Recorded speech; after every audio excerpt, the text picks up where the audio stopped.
Hi everyone, and welcome to this track tutorial of the Mustang at the Canadian Tire Motorsport Park, or commonly known as Mosport, which is located north of Bowmanville in Ontario, you guessed it, in Canada. So this is not necessarily the fastest lap I've done around this track, but it's a lap where I like the lines I took, and which, if you follow these guidelines and use the same lines, will give you very solid performance during a full race, which is obviously the most important. If you're a hot lapper, then there are probably faster ways to go around this track, but I'm all about trying to finish races as much as I can. And it's very easy to either get a 1X or even lose the car completely and go into an arm car here, because there are several places around this track where the car will just snap if you touch the grass. So let's get going. This is turn 10, or the last corner of the track that sets up for the start and finish straight, and you want to make sure you get a good exit here because you're going to carry that speed throughout the start finish straight. So try to hit the curb there and then use all the track, and we're going to come back to this. So start finish straight. So this is turn 1, and this is a blind turn going to the right, and the track guide on the forums say stay as close to the wall as possible.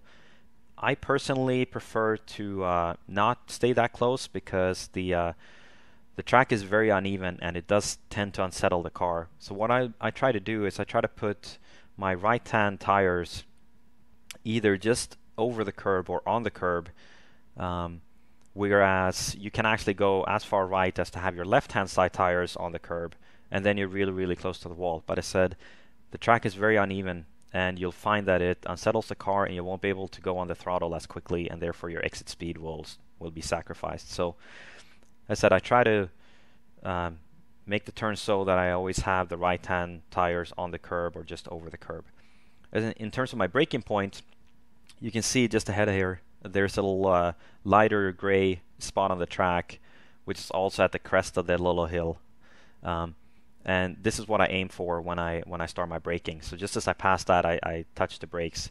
It's not a hard braking zone, so it's really all about scrubbing the speed to make the corner.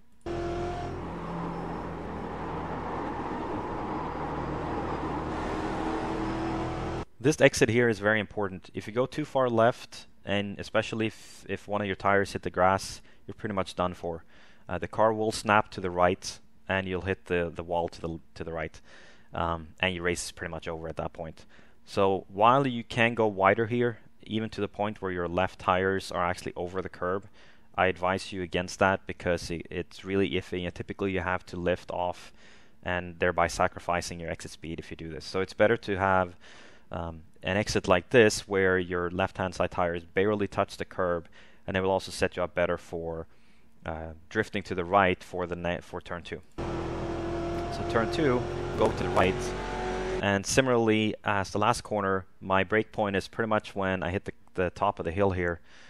And what you want to do is you want to try to stay as close to the left as possible. This is a left-hand turn, and you want to stay close to the left-hand side. You want to take it really tight for several reasons. One, it's the fastest way around this turn, and second, it will also prevent anyone from getting a run on you into turn 3, which is one of the overtaking opportunities around this track. There's really no way a car can go on the outside of you unless you're really slow. And also you really don't want to run wide here. If you run wide on the exit of this turn, again, you're probably going to snap and you're going to ruin your race. So slow down, take it really tight, and then get on the throttle as soon as the car settles down, and you can just press the throttle all throughout. If you go wide here over the curb again, you run the risk of loosening the car, and it will hit either side of the walls here. Next turn, turn 3, drift over to the left. You want to set that up.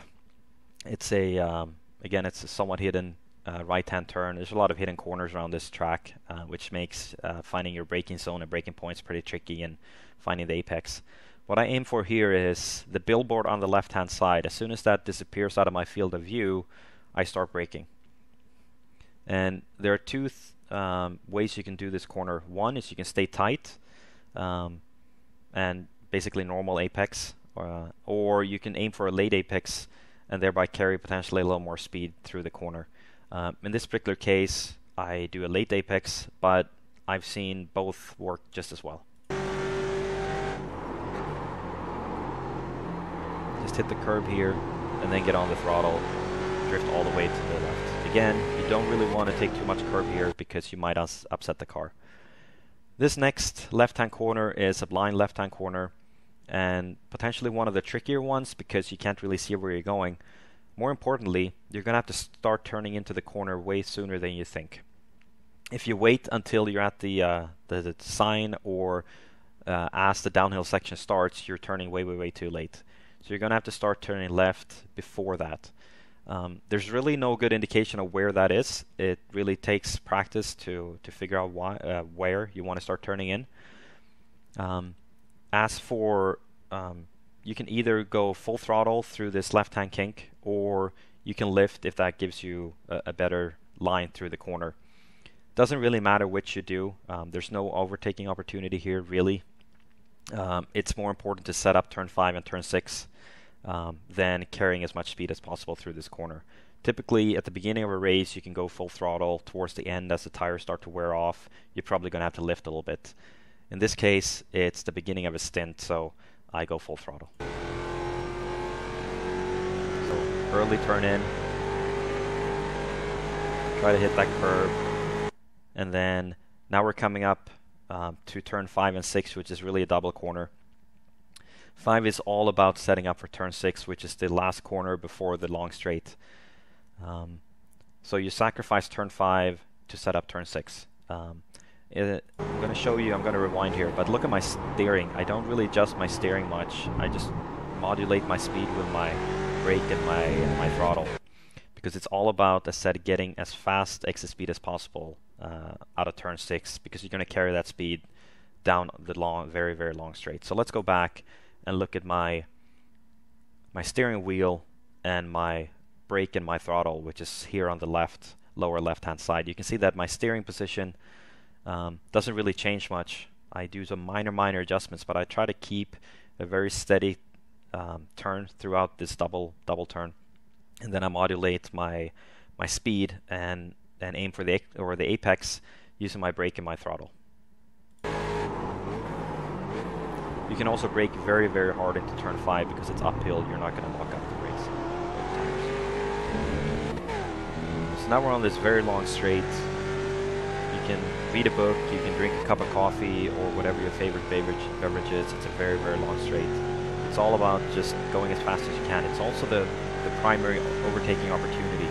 If you don't get a good exit out of turn 6, you're pretty much a sitting duck because the draft plays a major part.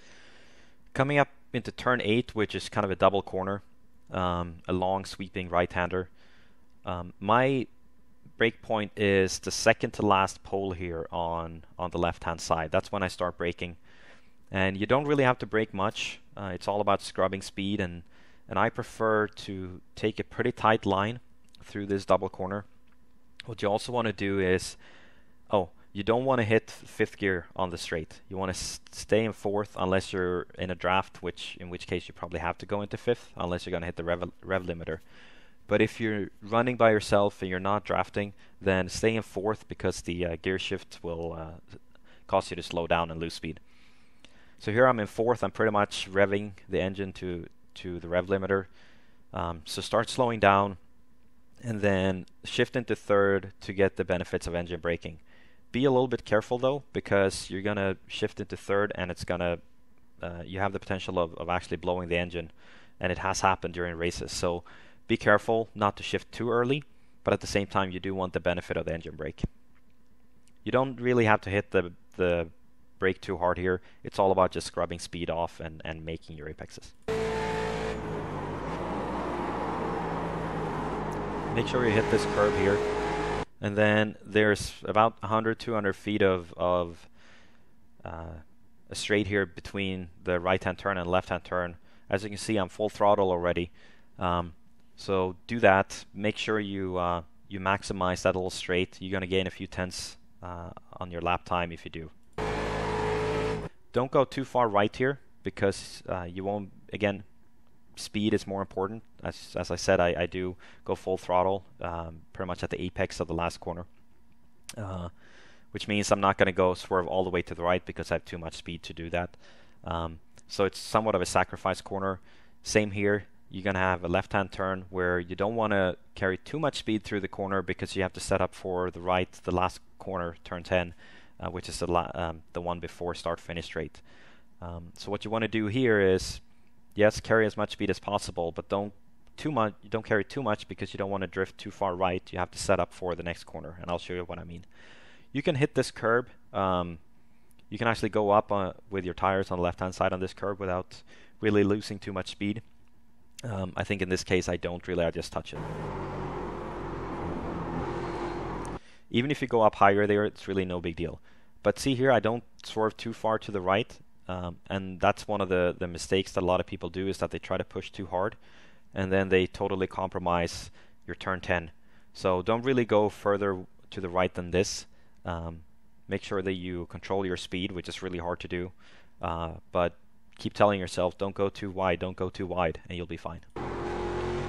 And then swerve to the left, set up this corner here, which is, as I said, is turn 10, the last corner of the track. What you don't want to do here is you do not want to hit the curb. The curb is very, very steep. If you do, it will unsettle the car and you'll lose several tenths by doing that. You can't get on the throttle as quickly as you have to. The ideal line is just to kind of touch the curb with your right wheels, so that you can get on the throttle as soon as possible. And then you want to use as much track as possible to the left. So go all the way up on the curb there. Again, be careful. It's one of these spots around this track where if you go too far over the curb to the left on the exit, the car's going to snap and you're going to end up in the wall. I just manages to hold on here. I probably pushed a little too hard. And this is about as much left as you can go on corner exit.